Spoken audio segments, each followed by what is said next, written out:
past on this channel, we've looked at several other modern clones of historic firearms, for example, M1 carbines, 1911 A1s, among others. And of course, today we're looking at another one. This, of course, is Cimarron's take on the Winchester 1887 12-gauge shotgun. So I'm not going to do a whole historic dissertation. I think that the usual suspects who do that sort of thing have probably already covered it. So if you want that, you can probably look it up. Odds are they've done it a lot better than I ever could. Anyways, I'll do a quick Cliff Notes version in case you've just never looked into what this is or have any idea. This is just the first time you're hearing of it. In short, this is actually originally a John Browning design for Winchester. Even that early on, Browning was biased more in favor of pump action designs. However, Winchester kind of built their name, their reputation on lever action firearms, and so they insisted that it be a lever action. Browning did, of course, honor their request and design more or less essentially this. And ultimately, to his credit, it did end up being the first successful repeating shotgun. Before that, of course, there were quite a few break action models out there, but this is the first repeater. So a 20-inch barrel like we see on the Cimarron clone was introduced in 1888. However, it should be noted that the original true 1887 action was constructed around the use of black powder. It was actually the upgraded model 1901 that was designed to handle smokeless powder. And so mechanically, as far as the action goes, these have more in common with the 1901 perhaps. However, the 1901 was not available with the 20-inch barrel, and it was actually only available in 10 gauge, not 12, so you could argue that maybe this is a bit of a hybrid. So even though this shotgun really can be described as successful, it would probably be more readily described as a modest success, because it was fairly soon replaced and eclipsed, really, by much more modern pump action designs. And really, were it not for its very prominent appearance in the film Terminator 2 Judgment Day, this design would probably be almost entirely forgotten. For better or for worse, pop culture does tend to have an influence as far as the popularity of certain firearms. Of course, it does leave one wondering whether anybody would be bothering to make these clones were it not for that film appearance. But in any case, there have been several attempts over the years. The most notorious one would probably have been the Norinco offering. I believe the model was called the PW87. They had an absolutely dismal reputation. I believe it was Century Arms that imported them, if memory serves. The reviews were just awful. I remember seeing them at the time. Poor reliability, poor durability. The actions were supposedly so rough that trying to load it, you got to load these inside the action.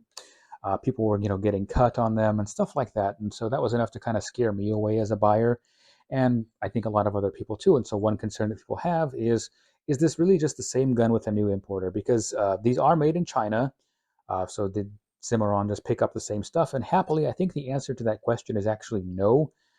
Cimarron brought these to market, I believe, right around maybe 3 years ago, but they did a video talking about them, and they're very keen to point out these are not made in the same factory as as the Norinco offering. And on top of that, they claim that they're really holding the manufacturer's feet to the fire as far as quality control. So this is not the same gun, happily. And I made certain that this was fairly well reviewed before purchasing it myself. So at least there's a little bit less worry in that regard. Okay, so that was our brief history lesson and a couple of quick notes about the clones. Let's go over some of the features of this shotgun. So this model, as I already mentioned, has the 20-inch barrel. They do offer other barrel lengths. According to the Cimarron website, there's also a 22 and a 28-inch barrel, so you kind of have some choices there depending on what you're looking to do with this shotgun. Our front sight, as you can see here, is this brass bead. We do have a bit of a groove here on the receiver as well as far as ammo capacity. It is 5 in the tube plus 1 in the chamber. Now, as far as I understand it, I'm not an expert, so you can correct me if I'm wrong, but with the original design, you could actually load the tube, put 1 on the lifter, and 1 in the chamber as well. So it could potentially have been 5 plus 2. With this modern clone that does not seem to work, it's 5 plus 1, not 5 plus 2. It's a 2 3/4-inch chamber. We do have a fixed choke as well. The shotgun weighs in at right around just under 8 pounds, so basically 7.8, 7.9, something like that. Now, one thing of note is the shotgun does not have any sort of mechanical safety as far as a safety lever or safety switch. It does have a half cock notch on the hammer, so the hammer, of course, being right here.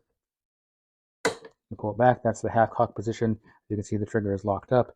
It does absolutely nothing. You have to pull back a little further to bring it to full, so on and so forth. That's really as close to a safety as this thing has.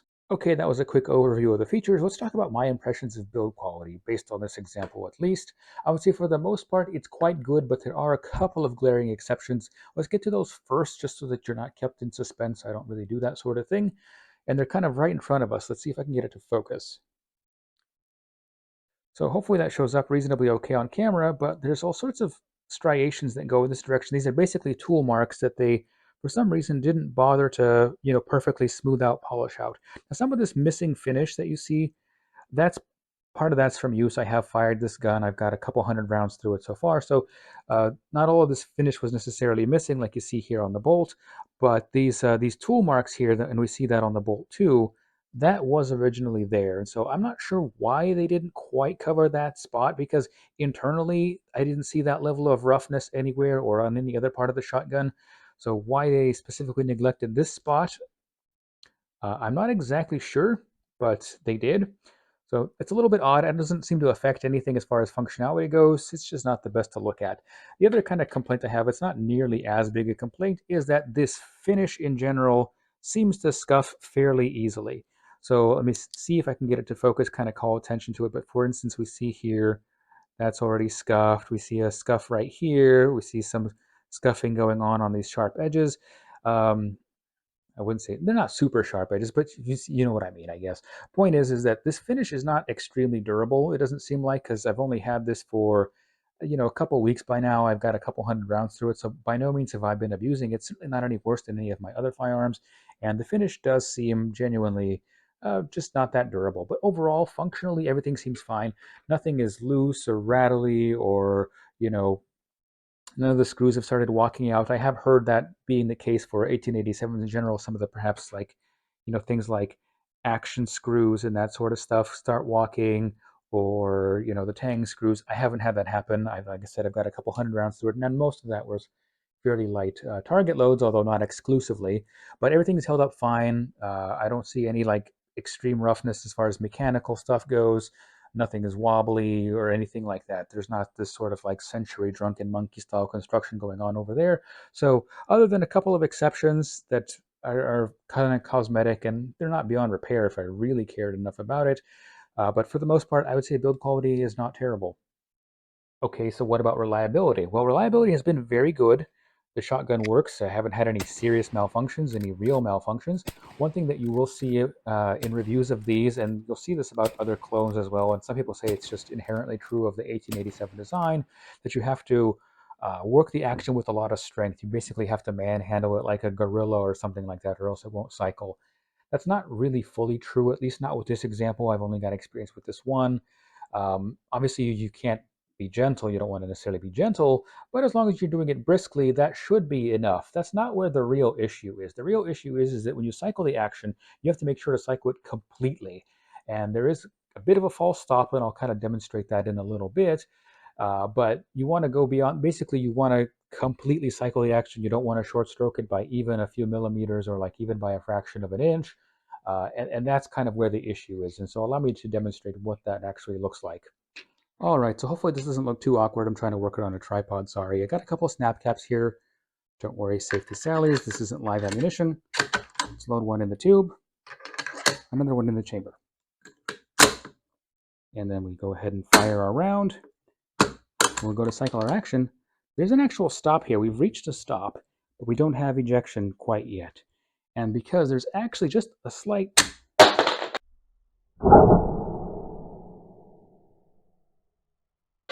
just like a fraction of an inch, a few millimeters left of travel.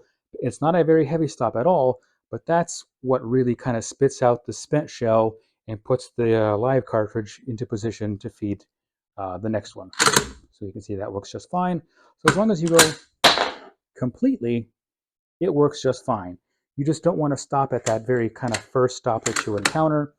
And that's really what it takes to make these run reliably. Okay, so would I recommend getting this thing? Obviously, I can't say for sure just yet. I know I've only got a couple hundred rounds through it, so that's not a huge exhaustive test where I can really say, yeah, go for it. It seems totally fine. I could say so far so good, and obviously I will do an update if anything dramatic occurs, if something breaks I always do that sort of thing if something like that does end up coming up. But I will also add that whether or not you should get this also depends on sort of your budget and what it is that you're looking to do with this thing.